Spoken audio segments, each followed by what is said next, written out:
Hello and welcome. It's episode 45 of the Buffalo Sessions, and today I am joined by, I feel a bit nervous because I've been a huge fan of theirs since I first met them back in 2011. We worked out earlier.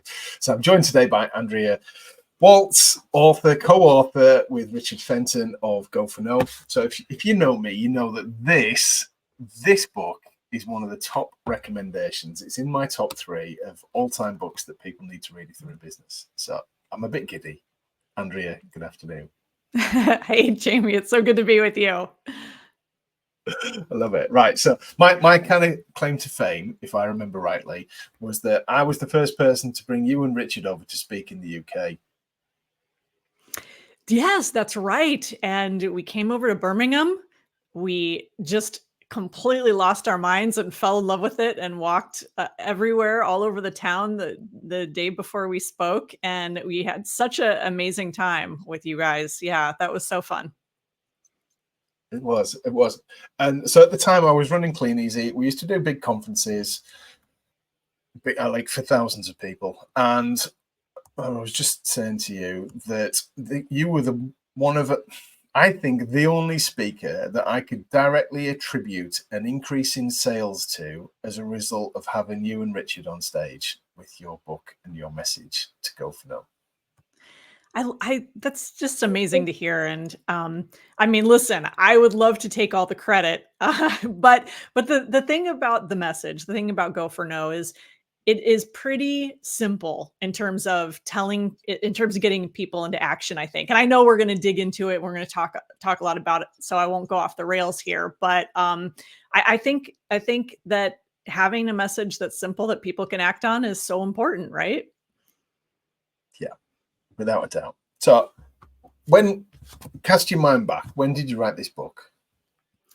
So long ago. I feel like dinosaurs were roaming the planet. I feel so old. I can't believe Richard and I have been together as a life team, as a business team for 25 years now. And the writing Go for No was really the catalyst of that. And so we wrote it in 2000. It's a short fable about a guy who wakes up one morning. He's in a fabulous house that belongs to, as he discovers, a future version of himself, 10 years in the future, a super successful version of himself. And he's trying to figure out, how does this other him get so successful? He'd like to know, so that he can change his life, because where he is right now, he's a average salesperson. He wants to be better. He wants better results, but he's kind of a little stuck. And so the fable takes him on a little bit of an adventure with this other version of him, trying to figure out what the secret is. And the secret, as it turns out, as you know, Jamie, and I'll just give it away, the secret is this idea of Go for No, that you don't, unless you are hearing the word no, you haven't maximized your full sales potential. And to me, I think underlying that is really having the courage to ask. It's having the courage to ask in a sales situation, in a business situation, in a networking situation, even just to ask for someone's business card or to stay in contact with someone, right? It just requires that. And so I think the reason why the book has resonated, even though it's now old, and the references in it are dated for sure, and there's no cell phones even in this book.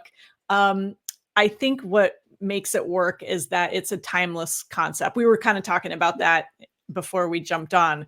It's a universal message, and it's timeless. People will always need to have the courage to reach out and to talk to other people. Without a doubt. And I remember, I mean, we're going back in time that we last were face to face and spoke to each other. But the book itself is 80 pages long. And I remember you saying that you wrote it with the intention, bearing in mind you're Americans, and that you could jump on a plane and read the book before you landed. That was the idea.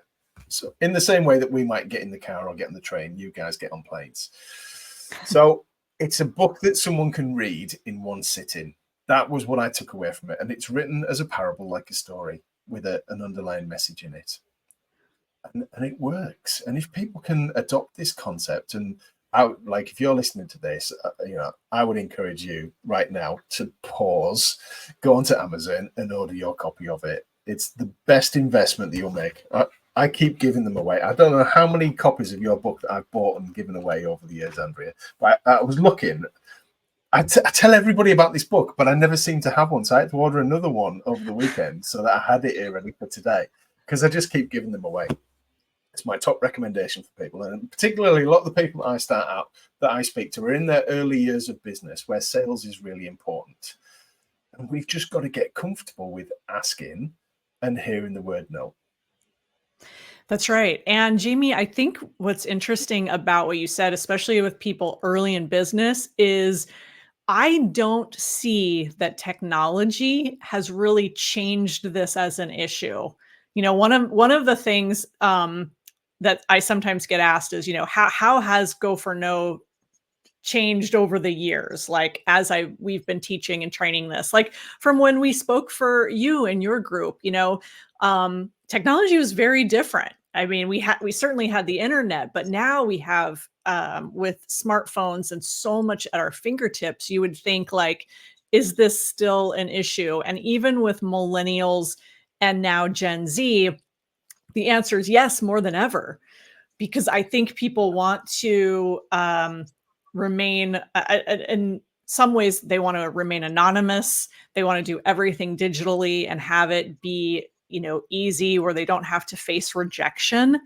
And yet, we know that people do business with people they know, like, and trust, right? That's just, we know that. And having those face-to-face interactions, or having the courage to send a message even, is hard, even for the younger generations, because they're used to kind of hiding behind everything that's digital now. And more so as a result of COVID, when we were forced to stay at home. And one of the things that I encourage people to do is to make phone calls. At the end of the day, we do all these things. We broadcast a load of stuff one to many, but it comes down to the one-on-one conversations that we have, that ultimately all the marketing stuff that we do is to get somebody into a meeting, whether that's face-to-face, whether that's on Zoom, whether that's a phone call, where at some point we're going to have to ask them for the business. And it's so true. Yeah. Yeah. And you give people, it's almost like gamification, where people turn it into, right, once I understand my numbers, I've just got to go through the process and enjoy it until I get more yeses. Yeah, exactly. And so, and you bring up one of the strategies that we teach with Go for No is for people to set no goals.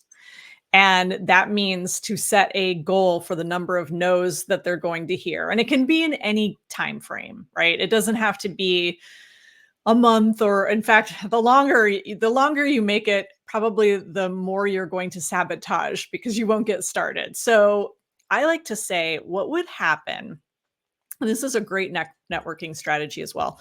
What would happen if you said, I'm going to try to get one no a day, and you did it for 365 days. You did one no a day for the entire year. And sometimes you'd have to double up, obviously, because you're not probably doing it on Christmas and other holidays. So you may have to double up a little bit. But what would how many yeses would develop from that mindset of saying, I'm just going to make it a game. I am going to gamify it. I'm going to see, can I get a no to somebody having an appointment with me, having a conversation? Because that's so huge. I mean, that's everything now. Can I get a no to having somebody come on my podcast, or anything, or being willing to take a look at my proposal? And so when you have that as your mindset, then that's what propels you to have the courage to make those asks. And oftentimes what happens is people realize how difficult it is to get a no. In fact, I was just talking to this guy, this gentleman a couple of weeks ago. He's in insurance. And in insurance, everybody gets tons of rejection. At least they believe that they do. So he's a big go for no proponent. And after he heard us speak, he went back to his office and he told everyone in the office, he said, I will give you all $50 if by the end of the day you can come to me and show me that you got 20 no's. And everybody in the office just assumed that they get rejected all the time, that they would have no problem getting 20 no's. And they were like laughing, like, hang on, let me go. I'll go get my 20 no's. And because they wanted their $50. And he said no one could come back to him at the end of the day for their $50 to collect on getting 20 no's, because during the process of their activity, people were saying yes to them. They realized it was actually a lot harder to get 20 no's than they thought. And also, I think what's interesting is they probably thought they were experiencing more rejection than they really were experiencing. That can sometimes happen. You know, if you're kind of catastrophizing that rejection in your head, or you think, yeah, I hear no all the time. Maybe not. So it's not as that's probably the number one thing I hear from people. Also, I do something called a 21-day go for no challenge, where people come into a small group and for 21 days, everybody does their best to, they set a no goal and they do their best to start going for no and putting it into practice. And inevitably they come back, just like what happened with this insurance group, is they come back and they say, it was actually hard, like, to get a no. I'm experiencing a lot more yeses than I thought I would. But generally people don't track it, so the negative stuff outweighs the good stuff. And I talk to a lot of people about this in business, and I all the training that I run, I get people to start with, what have your wins been since the last time that we met? They struggle. They can all tell me what went wrong, but they struggle to remember the good stuff. And the good stuff is when people say yes. So it's just ingrained into it to remember the bad stuff. Yeah, that's so interesting, and that's so true. And one of the things that we talk a lot about in relationship to go for no is how our brains are hardwired and how we are built to avoid rejection, to not get thrown out of the tribe. This goes back, thousands of years of us developing as humans, and now here we are in the 21st century. We don't need to worry about hunting and gathering on our own, getting thrown out of the tribes and not wanting to get rejected, but our brains haven't caught up. But to your point, and this is something that I just started thinking about recently, because I've heard this a lot lately, and that is the idea that we also, in addition to being hardwired with not wanting to be rejected, our brains are also much more concerned with the negative, as you said, much more looking out for what could go wrong, what did go wrong, so that we learn to avoid those things. I mean, if you saw a berry out in the woods and it made you sick, you want to remember that with everything, every fiber in your being. Remember the berry that made me sick, so that you don't end up eating it again. So again, built into our DNA, and yet, yeah, you don't think of it's like the good stuff. Let it go. So that's such a great question. So, talking about going for no, then, what have been some of the favorite stories that you've heard from people who've embraced this? Yeah. So one of our, I guess you'd say one of our big success stories is a guy named Ray Higdon. Ray was in network marketing, direct sales. He has since launched a training company, and he's been doing that for a few years. But he read the book, and he decided, and Ray is a super achiever. He is like a monster. He's superhuman, I like to say. And but he decided, I'm just going to get 20 no's a day. And he said, I'm going to talk to anyone who will listen. I will ask, hey, are you just open to looking at this business opportunity? And if they say no, great, I'll move on. And he said he got 20 no's a day. And And this is kind of the funny thing. He didn't love it. I mean, he admits, I didn't like prospecting. I wanted to do marketing. And so simultaneous to this, he was also engaged in marketing activities. He was making a video every day. You know, he was going out on social media. He knew the power of marketing, but he also knew that if he wanted fast results, that he was going to have to do some prospecting. So in his mind, instead of just doing a little prospecting, he just went crazy and did 20 no's a day. And within a very short period of time, he became the #1 income earner in his organization based on just doing that, because enough people were like, well, yeah, I'm interested in making money. I'm interested in having my own business. Yeah, I'll take a look at what you have. Because his posture was one of, hey, do it or don't do it. Do it if you're interested, but if it's a no, that's perfectly fine. If it's not for you, perfectly fine. And this kind of reminds me too of something in Phil M. Jones' book, Exactly What to Say, which is also a great book. It's a great scripting word book. You've probably read it. And one of the things that he says is nobody wants to get rejected. He said, so the best rejection proof line is, this might not be for you. And when you phrase something that way, this may not be for you, you automatically are saying, hey, no is okay. No is a perfectly acceptable answer. And of course, we all know that we have agency to say no. And yet when somebody tells us that, it's a great reinforcement. It kind of releases that pressure. So getting back to Ray, so he really is one of our big success stories. He went on to be that top income earner and eventually launched his own training company and has made millions and millions of dollars doing that, and has helped thousands. He has thousands of people in his community, and just super successful. So that's kind of on the results side. We have had some really interesting things on the more personal side. Like, I remember a young woman who did a Go for No challenge with us. And one of the things that we do in that Go for No challenge, in addition to going for what I call, what Richard and I call business no's, meaning something to do with business, we also encourage people to practice getting personal no's. And at people and it so confuses everybody when I say personal no. They think I mean like, no, Andrea, I'm not going to do business with you. Your hair's too long. Like something personal. No, it's not. It's not a personal thing. Like, I literally don't like you personally. It's something to do that's what I guess you'd call kind of on the safer side. So you could go into a bakery and say, hey, could I have one of your cookies for free? And just see what they say. Or you check into a hotel and you say, hey, can I get an upgrade to a suite at no charge, no additional charge? You just ask for this. So these are personal no's that aren't directly related to your business.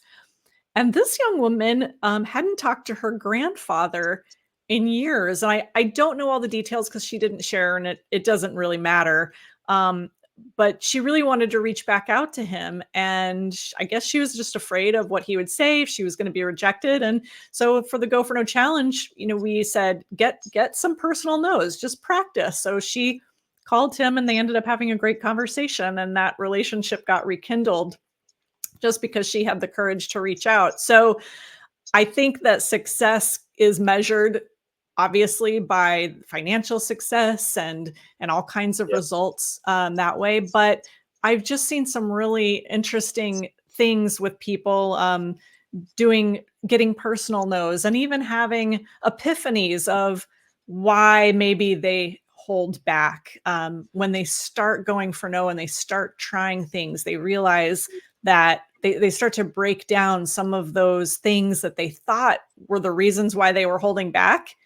And they start realizing, gosh, why I was just holding myself back. I'm the only reason that I wasn't asking, not from fear of getting a no from somebody else. It was just me holding me back. Yeah. Yeah. Have you read The Power of One More by Ed Milet? No, I haven't. Oh, so that's a good book. And the theory of it is just do one more. And so I take that sometimes and apply it to go for no. And I was like, right, can I just get one more no? Can I just get one more no? Yeah. And like you said, it's not as easy as you think, because people say yes, but we don't remember those. So we always think that no is to do with rejection. But this has been one of my top business lessons over the last 20 years, is to adopt a go for no mindset.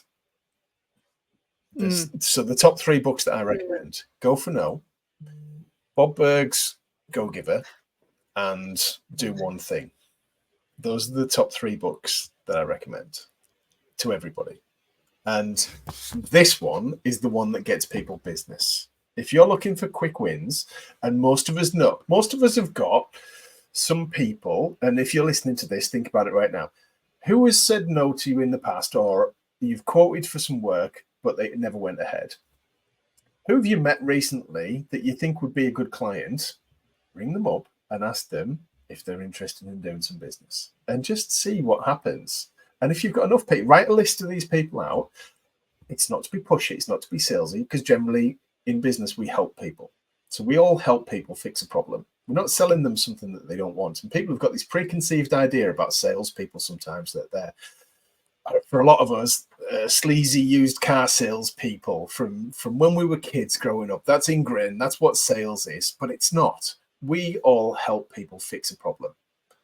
And if we can just be of service to people and just make it easy, and it's surprising the number of times that people will say, I've been meaning to get in touch, but it's just not urgent for them, is it? Right. And so the question is, who ends up winning that business? And oftentimes, I mean, Jamie, I am baffled. Here's what I'm baffled by. I was thinking about this the other day. So when we first moved into our house, we just had our 2-year anniversary of the closing on this house that Richard and I live in now. And we love it. We're very happy. Right when we moved in, I had the carpets cleaned. And I'm thinking to myself, why, as a business owner, wouldn't you go back to all of the customers that you've serviced over the last year or two and say, hey, do you need your carpets cleaned again? Surely people clean their carpets every 1 or 2 years, right? And so it would make sense. And I'm thinking, there's only 2 things that could be a possibility. One, the carpet cleaner just has so much business, he can't possibly contact anyone else. And I'm thinking, I doubt that, because I bet you he's also spending a lot of money on marketing and social media and running ads on Facebook locally or Google AdWords to make him at the top of the search or whatever. And just unawareness of understanding that the people that you've done business with in the past, or maybe even haven't yet, to your point, they are the acres of diamonds in your own backyard that are under the soil that you don't see. And you think, oh, I've got to search out there. I've got to find the person. But what about all the people that you've met? What about all the people that you have had conversations with, or perhaps told you no? They're right under the soil, but we don't see them. We look for the new shiny object. All the time. People are always looking for new people, new connections, new networking groups to go to. All the time, people are looking for new, rather than nurturing what they've already got. Yes. Okay, so we've talked about some of the wins that people have had. So people have had phenomenal success, like life-changing success, by adopting a go for no strategy that has changed their financial future forever, their business, their incomes, for their lives, and their partners and their friends. And yet not everybody does this. But so I loved what you said there. Set yourself a little challenge. And it starts with these little things. Right, how many no's can I get today? And then we start to work out how many yeses we get from it. And order the book, right? Buy a copy of the book, and it'll give you a nice, easy read. And I'd encourage you, buy a copy of the book, read it, and then give it to somebody else. Andrea obviously would prefer you to tell everybody else to buy another copy. But buy your copy buy your copy and give it to somebody else and pass it on. Write your name in it and pass it on and see how many people you can get involved in this challenge. And perhaps you buy it as a group, that a team of you buy this book and all set yourself this and hold each other accountable with it. It's easy not to do. It's not rocket science, this, but it works. And you've heard from Andrea already how it's changed people's lives. And I'll bet there are people that come to you and go, I'll prove to you this doesn't work. And then in doing so, in trying to prove to you that it doesn't work, they actually have great success in business. Has that happened before? So it's really funny you'd say that too, because one of the big pushbacks, and I get it, people say to me, well, why would we want to go for no? That's ridiculous. We all want to go for yes. And I got into a back and forth, and I could never seem to win. There was one person on Facebook one time, and we just went back and forth and back and forth. And I said, okay, I can't win. He's like, I'm just going to keep going for yes. And the truth is that go for no and go for yes are identical. The behavior is identical, right? There's no difference between if I say, I'm going to call Jamie and I'm going to see if Jamie will buy 100 copies of Go for No. That's what I want to do. I want to sell Jamie 100 copies of Go for No. So, and in my head, I want yes from Jamie, and not no. Well, the calling of you or the emailing or the texting you is the same behavior, right? It's merely how you choose to think about it and the mindset you choose to place on it. And I think some people think that go for no means that we just simply want to hear no, that yes doesn't matter. And this is why the subtitle of the book is so important. Yes is the destination, but no is how you get there. Yes is absolutely the destination. The difference is that when we say go for no, we mean don't hope and pray for no. You don't, and certainly don't go in with a bad job. I wouldn't call you and say, like, hey, Jamie, I don't really care how you're doing or what's new. Will you buy my book? Will you buy 100 books and send me the money now? I mean, that would be ridiculous. So I would do a great presentation, build rapport with you. All of those things are important. Make the ask in a polite, respectful way. And hey, Jamie, I don't know if this is too many books for you. You may not be in the market for this many. So you make the ask the appropriate way. The difference is that I accept your no. I don't expect you to say no, but I accept it if you do. And that's, I think, the designation of go for no. So with the go for yes mindset, if I'm go for yes on Jamie, I might say, I'm going to call Jamie and I'm going to sell him this 100 books no matter what. I mean, if he says like, listen, Andrea, it's a bad time, this and that, I've got all this stuff going on, I'm going to say, oh, Jamie, I really don't care. Do you have a credit card on you? Come on. I know you've got some open to buy somewhere. Give me your credit card. Now that go for yes, there's no room for no. No is, I don't take no for an answer. These are the bullying, pressuring tactics that have gotten salespeople in trouble for years and years. And so here we are today with a lot of people saying, oh, I don't want to be in sales and I don't want to look like one, those salesy salespeople. Well, it's because of those type of high pressure activities. So with the go for no mindset, it's actually, we want yes, we just accept that there's a lot of no's out there and often it's not the right time, but it often is the right time later, or if people get more information, or if you stop and maybe listen to what the person is telling you and say, and problem solve with them and say, oh, okay, well, based on everything you told me, why don't I check back with you in next quarter and see how things are going for you then? So it's a funny thing. And I've had many people like to argue with me over it, and I don't argue anymore. I'll bet. I remember, I'm casting my mind back now. So the book is a parable. So I don't think I'm going to share So this is a story about Richard when he was working in a shop. And tell the story about Richard, how he took a sale from a client, but then stopped at a certain point. Because I think that that's useful for people. So listen to this. When we get clients, I think that someone comes to us and says, okay, right, I'm ready to buy your thing. And we go, thanks very much. And we take their money and we give them the thing. But we miss out on huge opportunities. Just share that story of Richard when he took his biggest sale. Yeah. So one of the this is like kind of the foundation of Go for No, which is something that when Richard told me this story, I became immediately on board. I went, wow, like my eyes completely opened to Go for No. So he was selling suits for a living in a menswear store, failing pretty much, not doing well. And a customer came in one day and said, I need to buy an entire wardrobe of clothing. And so Richard proceeded to sell this man everything that he laid in front of this man, he bought. He sold him a suit and shirts and sport coat and slacks.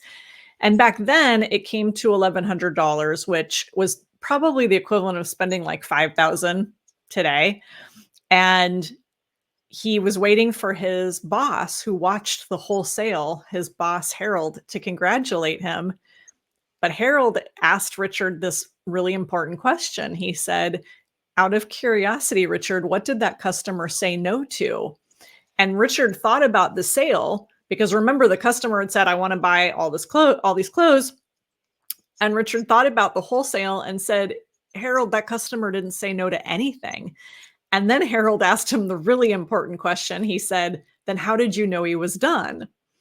And Richard had no idea how that customer was done. He had purchased what he thought was a lot of clothes, a lot of money. And so he ended the sale for the customer and rang him up. So one of the core philosophies, and Jamie, I'm glad you brought this up, is you should never be the one to end the sale. Only the customer should end the sale. And we sometimes end it early, or we make assumptions about what somebody is going to decide to do or buy or what we want to show them. And then we end up closing and ending the sale early. Yeah. How many of us have signed up a client in the past, and because we've got this preconceived idea about the most that someone might spend with us or what that person can afford, we don't give them our full offer. We're doing people a disservice sometimes, because generally we solve problems for people and give them solutions to the challenges. We make their lives easier. We owe it to our customers to make them aware of everything that we sell. And to go back to your example of having your carpets cleaned, I'm sure you've read The Ultimate Sales Machine by Chet Holmes. So he talks about a rug cleaning business in there, and they increased their sales in their business by getting, it's not worded like this, but this is what they did. They increased the sales across the board in their business by getting more no's. The way that they did that, for every sales rep that went out to see a client, they had an order form, and on it, they just said, right, I've got to ask you this. Would you like your rug cleaned? Yes. Would you like to sign up to our annual service? And every single service and product that they offered was on the checklist, and the customer had to say yes or no. And it transformed the sales in the business. And that's exactly what you're talking about. Systemizing the rejection, the no's, making people aware of everything that we offer. Exactly. And to go back to these ideas of products and services, referrals and reviews. There's nothing more powerful today for any business than a testimonial or review. And it could be even just on LinkedIn. In fact, in my Go for No challenge this past month, I had someone who was somebody who had started a coaching business. He was looking to coach startups and people who just got venture capital money and really new startups. But he technically didn't have any clients. So his first order of business was just to get a few testimonials from people he had done work with or done projects with in the past for his LinkedIn profile. So it was the perfect opportunity to go for no. So you got to think outside the box sometimes of what are the opportunities for asking. If you don't have a suite of products, then there certainly are other things that you can ask for that would make a big impact on your business, that would help you, and that most of the time, not only could you reciprocate to someone else, but most of the time, people are happy to do that. And a big one is asking people for referrals. How many times do we have happy clients that we never, at the end of it, oh, that was amazing. I love what you did for me. Thanks very much. Would you mind referring me to somebody else? Who do you think that would benefit? Who do you know that's like you that would appreciate these services? People don't ask for those introductions. It doesn't cost a penny. It doesn't cost the person. We just need a process for doing it. That's right. Yeah. And it's funny. I find too with follow-up and referrals, both, mostly I tell people, even if it's bad, it's worth doing. Like, even if you feel awkward and you don't have the perfect scripting or the perfect language, you're better off doing it poorly than just not doing it at all. Because sometimes even the poor presentation, the stumbling, awkward one, people will say, yeah, sure, I'll refer you. Here, let me put you in touch with this person. Or, yeah, I'm glad to hear from you. Thanks for following up with me, even when it's done poorly.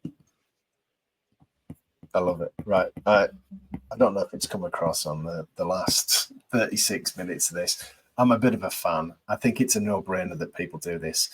If you're listening to this and you're skeptical, prove Andrea wrong. That's my challenge to you. Set yourself a go for no challenge and try and prove her wrong. And in the process of doing this, you're going to go from feeling uncomfortable to getting competent to getting good, and your income is going to grow along the way. It's the simplest, easiest thing. We have all got, if you're watching this, if you're listening to this, I'm holding my phone up, right? We've all got mobile phones. We have all got people in our phone that we could ring. What stops us is us. It's the limiting beliefs that we have that stop us from ringing people. So start with some easy things. Like Andrea's just said there, who could you get some testimonials from? Ring some people up and ask them, would you mind leaving me a testimonial? I'm trying to build and give, tell them the story why I want to grow my business. I need some more testimonials. It's an easy no or yes to get. Then move from that to the people that you would like some business from. I've got this thing I'm working on right now, and we've done this in the past. I just wondered if you'd be interested. It might not be for you, but I just wanted to ask. I read a quote recently. In order to get good at something, we've got to get comfortable with being bad at it first. Oh my gosh, that's so true. Yes, you're not going to be. Yeah, you have to. You can't wait for the fear to go away, and you can't wait for the confidence to go away. You build the confidence by doing the thing, right? Exactly that. Right. I love this. Andrea, you guys have an email newsletter, don't you? We do, yes. And that's at goforno.com. So people can sign up. It's a monthly notification. I have been meaning to make it more frequent, but for now it is a monthly notification. That's it. It's a mindset change, this. If you're listening to this and you would like more business, we're approaching the end of early November 2023 as we record this. This is going to come out in the next week or so.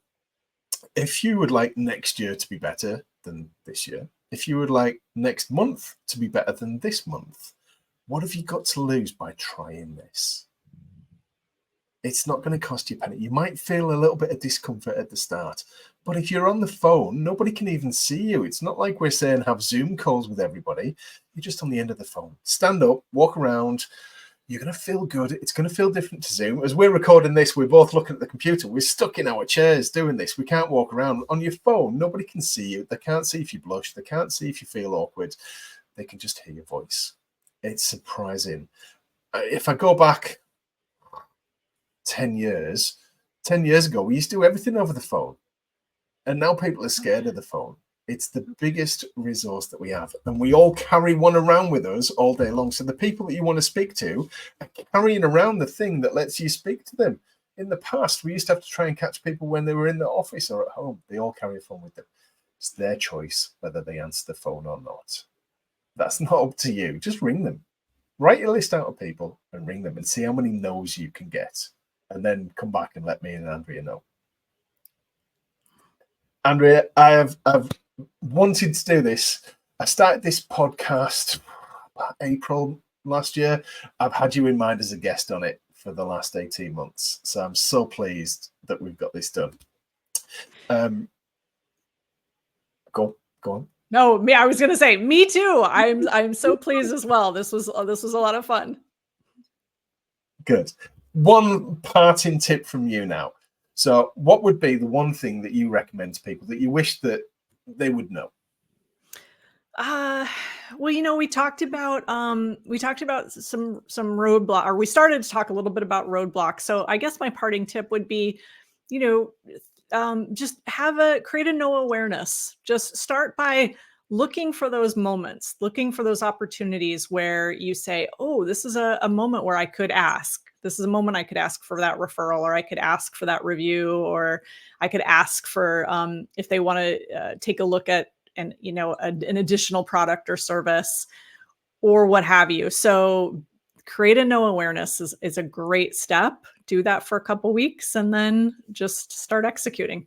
I love it. Thank you so much. Thank you for this.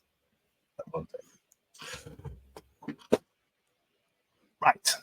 So I'll stop it at that point, but I'm just going to leave it recording for another 10 minutes. So I'll edit these into 2 separate videos. I love that, Andrea. Thank you. That was just what I needed. That was so good. Good. So I'm wanting to create some short content for people that they only get if they're in this inner circle, if you like. So they're not going to pay for it, but it's exclusive content. I wonder, do you have anything that you think that would be useful? So I would probably talk about doing the 1 no a day, do like a 1 no a day challenge. Yeah. And let's see. What you do you've run no challenges in the past, haven't you? Yes. Are you doing one? Because normally it's November, isn't it, that you do? Are you doing one this month? Yeah, I'm not doing one this month because I did one in October, and I'm going to do a 7-day one in January. I'm going to call it the Ask Your Ask Off So is that a paid for? Is that a paid for challenge that people do? That is a paid for challenge, and that's going to be really reasonable. I think I'm going to do probably $47 maybe. Okay. Right. I wrote down here. What? Yeah. Go on. No, you. So I wrote down here. What are the different challenges that people could do? Because I was thinking that people could do. So if they get the concept, so if you give so I'll ask you, so Andrea, give me a quick explanation of what the Go for No concept is. So let's assume that they've never read the book and never read the Gotcha. Okay. Never listened to the podcast. What is Go for No? Okay. Then what are the different challenges that they could do? So they could go for referrals. Yes. They could go for clients. They could go for reviews. Mm-hmm. What are the other types of things that people could go for no for?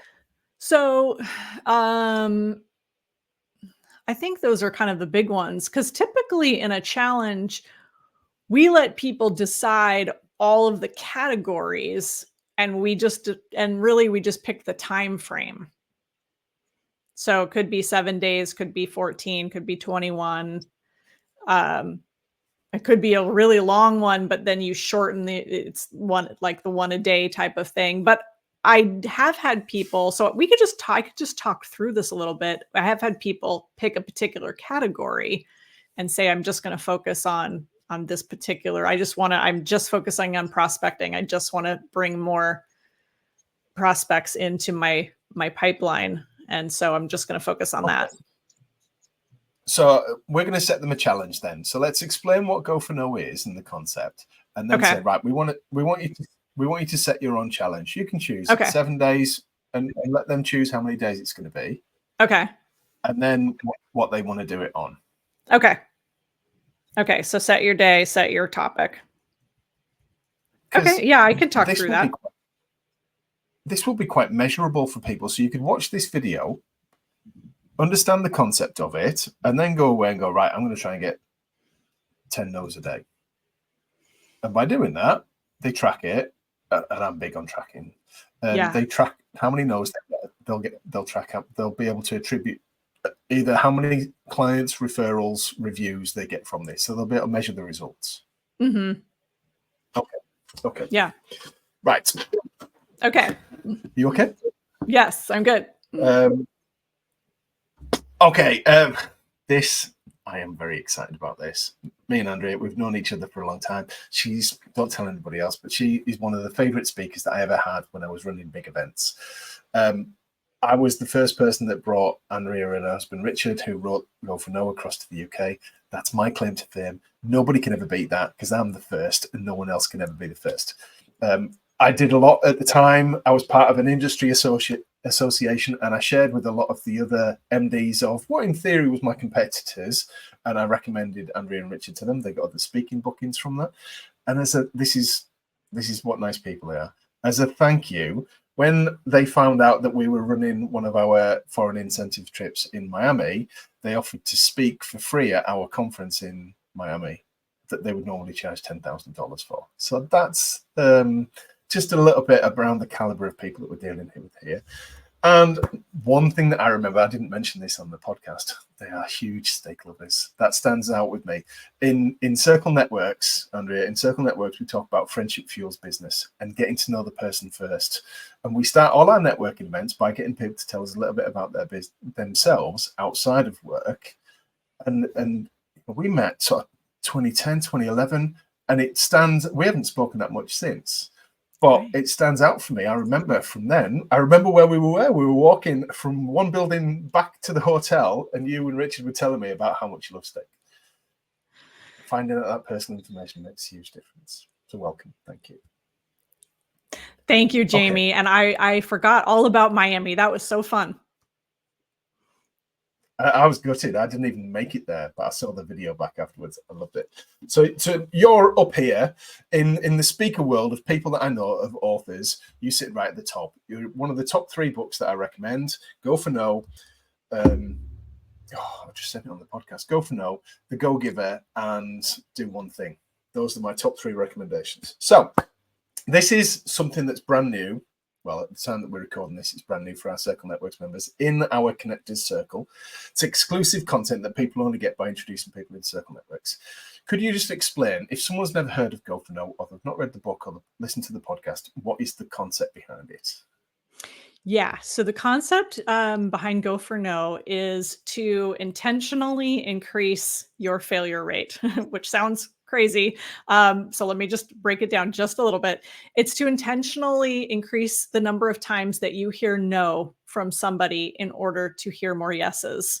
Yes and no are a package deal. If you want more yeses in your business, in your life, you need to be willing and accepting of hearing more no's. So that is the fundamental mindset and the fundamental strategy behind it. So give me an example of how someone might go for no then. So in our world, small to medium business owners who are largely responsible for their sales, busy people that are perhaps doing the client work and their marketing and their admin. Some of them might have teams, but they're all involved in the same sales process. What might someone do to go for no? Give me an example of it. So let me give you an example of the biggest mistake somebody makes by not going for no. Let's say they go to, and I'm going to use old school with business cards. I know we're doing a lot of electronic business cards as well. So just bear with me here. Let's say you go to a networking event and you have 10 great conversations, right? You meet people, you find out what they do. and it looks like there might be some synergy. And you come back to your office and you have 10 business cards that you collected from that meeting. Here's what typically happens. You go through the business cards and you start deciding what you're going to do with them. And you look at the first one and you say, yeah, I had a good conversation with this person, but I'm really not sure if that they would be a good candidate for my business. I'm not sure we really had synergy. So I bet you that if I called them, they would just say no to my offer. So I'm just going to set that aside. And that happens again and again. And before you know it, they're down from the 10 business cards, they're down to 5. They have 5 left. And then they look at the next one, the 6th one, and they say, yeah, this was a great person. And we really had a lot in common. And I feel like there could be business here, but I know that they're very busy during the holidays. So I'm not going to reach out to them. And they put 6, and the 7 is the same one. And so is the 8th business card. And they set that one aside. All because they come up with excuses and reasons why it wouldn't be appropriate or not the timing to reach out to them. And now they're left with just 2 cards, 9 and 10. And they look at the 9th card and they say, yeah, this person, this was an amazing lead. But you know what? They're probably their business is just amazing. I don't even think I'm qualified to work with them. They would absolutely probably tell me no if I in real life called them back. So I'm just going to set them aside. And now they're left with 1 card. And they went to a networking meeting. They had all these great conversations, and they're down to 1 card from somebody who they hope might say yes. That is in the go for yes world, where we only are concerned with yeses, and we make up assumptions and stories about why everybody is going to say no. In the go for no mindset, you would go to that networking event, and instead of picking and choosing who you'd reach out to, in order to build your network, in order to develop those relationships, you would reach out to every single person you talk to and let the chips fall where they may. Certainly, you're not going to resonate with everybody. A couple people may not call you back. A couple of people, it just kind of, maybe it wasn't the fit that you thought, but you don't know that. And so the perfect ideal strategy for go for no is to reach out to all of those people without making assumptions. And if you get some no's, great, no harm, no foul, but that's how you're going to get more yeses. Right. This works. Right. What I want you to do, if you're watching this, if you're listening to this, are you looking for more business? Now, you might replace business with more reviews. You might replace more reviews with more referrals, whatever it is that you're looking for more of. And Andrea even talks about going for personal no's, where you might ask people for something where they have the option to say no. So you're checking into a hotel. Would it be possible to have a free upgrade? You're checking in for a flight. Would it be possible to have, can I have a discount? There's all sorts of ways that you can get used to getting no's. But specifically, let's talk about clients here. So we had this idea for a challenge, didn't we, Andrea? So just talk us through this challenge. Yeah. So the challenge is the best way to implement go for no. And you can do a challenge for any length of time. We do go for no challenges for 14 days. You could do 7 days. You could do 21 days. And of course, primarily you're talking about business days. But it's just a really focused amount of time where you let some other things go and you really focus on this idea of going for no. In other words, executing on your go for no moments. And what is a go for no moment? Where it's any time during the process where somebody might tell you no. So for most of you, your go for no moment will probably be just asking somebody if they'd like to have a conversation, if they'd like to have a meeting over Zoom or in person. That's such a common go for no moment, just to build your client base for prospecting activity and things like that. So the go for no challenge primarily is first you decide what your time frame is going to be. And you could even do 30 days if you want, but I think the sweet spot is around 14 to 21. So once you decide that, then the next step is to decide on what category of no you're going to go for. Now, it could be anything counts. And we've had people do a go for no challenge where They will try to get no's to referrals. They'll ask for reviews for their business. They will do prospecting, and it all just goes into one big bucket. And so you can count that no towards your no goal. It doesn't matter how you want to do it. So it could be a little bit of everything, or you may say, I'm just going to focus on prospecting. We've had people do that, and they just focus on calling people that they don't know in order to bring them into their funnel and build that prospecting funnel. So once you decide kind of what the category is, the next step is to set a goal. And this is the easiest part of all. And you don't have to don't make yourself crazy. It doesn't have to be super scientific, but just decide how many no's you're going to get per day of your challenge. So let's just say you set a 14-day challenge, and you've decided, I'm going to try for 3 no's a day. And I'm going to do, I want referrals. So every day you're going to go through all your contact list and everybody that you've done business with, and people that you know really well who can vouch for you. And you're going to reach out, and you're going to try to get 3 people to say, no, I'm not giving you a referral today, right? And oftentimes you will find that that's very challenging. It is hard to get those 3 no's a day, but that's what you're going to try for, 3 no's a day. And once you hit that goal, you're done. You hit your no goal, and you should celebrate. If you haven't, you need to keep going and just see what happens, right? See what happens. It could be that you discover that 3 is really easy, and maybe you need to up it a little, or you discover, gosh, if I could get 1 no a day to referrals, then that would be great. So you can flex a little bit up and down if you'd like, but set that goal, track it, do it consistently, and that's how you win at the challenge. I love that. So let me just summarize that. Choose how many days you're going to do this challenge for, and it's business days. And it might be that you work in a business where you work 7 days, and that's fine. Mm-hmm. It might be in a business where you work 4 or 5 days in the week. Whatever you do is fine. So how many working days are you going to do this for? Then what is it you're going for no for? Referrals, prospecting, so looking for sales, people that you can ask, referrals, reviews. You can choose what it is, and then get going and track it. So track your no's, track the yeses. It's really important that we track the yeses along the way. So I got 3 no's, but in doing so, I got 4 yeses. It's really important that you do this, and then celebrate your wins. Celebrate your wins. Me and Andrea had this conversation earlier. So many people have success and forget about it. They just skip past it until they get some bad news, and then they wallow in that bad news. I love the simplicity of this. Andrea, give me some of the success stories that people have had in business from going for no. Oh my gosh, we've had people blow their numbers away. I've had people who I remember getting an email from an artist who had never sold a work of art that was over $200 and sold one for $1,200 just because it was an exceptional piece, and she didn't feel worthy of asking for what she really wanted. And she just figured, no, I'm going to go for no and sell this for what it's worth and talk to more people. And she did. So we talked about Ray Higdon, our biggest success story, who went for 20 no's a day and became the #1 income earner in his company.